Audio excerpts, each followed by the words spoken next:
দুদিক থেকে আসছেন এই সমস্ত দলকে মন্দিরের সামনে নিয়ে যাবে।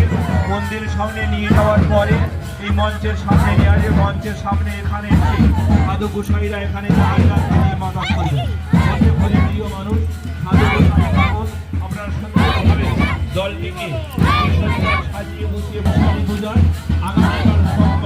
আগামীকাল সোমবার থেকে 3 দিন ব্যাপী